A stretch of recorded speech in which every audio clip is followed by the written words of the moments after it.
Pada abad ke-13, berdiri sebuah kerajaan besar di tanah Jawa Timur, yaitu Kerajaan Singasari. Di puncak kejayaannya muncul seorang raja yang berani, visioner, sekaligus kontroversial.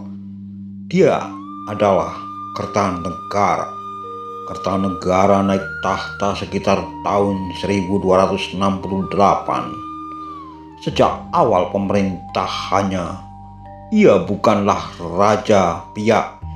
Ia memiliki ambisi besar, menyatukan wilayah Nusantara di bawah pengaruh Singasari. Bukan hanya memerintah, tetapi juga memperluas kekuasaan hingga keluar Pulau Jawa. Salah satu langkah besarnya adalah mengirim pasukan dalam sebuah misi besar yang dikenal sebagai Ekspedisi Pamalayu.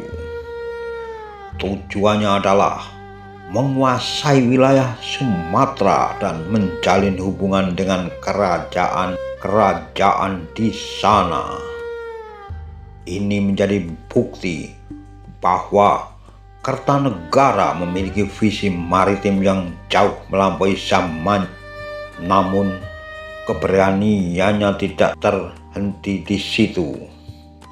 Di saat kekuatan besar dunia, Kekaisaran Mongol di bawah Kubilai Khan mulai menuntut kerajaan-kerajaan Asia untuk tunduk, Kertanegara justru melakukan hal yang mengejutkan.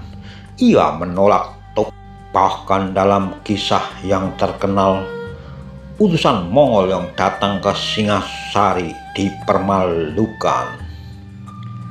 Tindakan ini membuat murka Kubilai Khan dan memicu rencana serangan besar ke Jawa.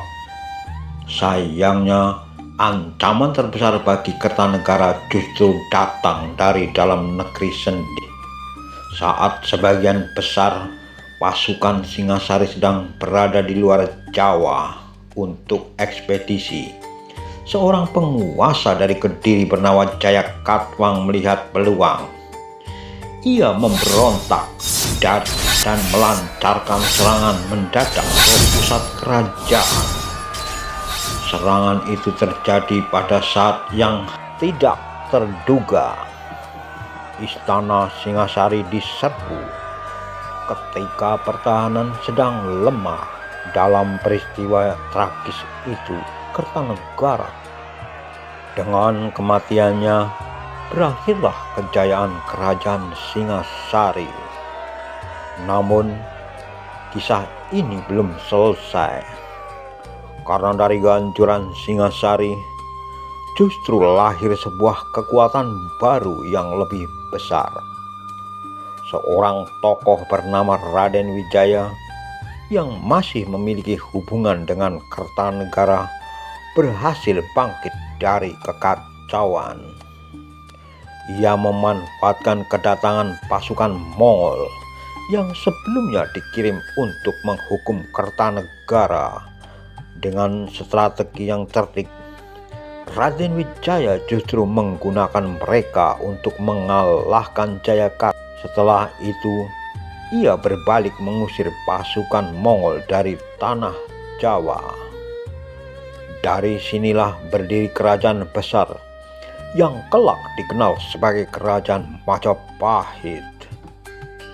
Maka, meskipun Kertanegara gugur, warisannya tidak hilang. Justru dari keberanian dan visinya lahirlah cikal bakal kejayaan Nusantara di masa depan. Kisah Kertanegara adalah cerita panjang keberanian melawan kekuatan besar, ambisi menyatukan wilayah, dan pengkhianatan yang mengubah sejarah. Sebuah akhir yang tragis,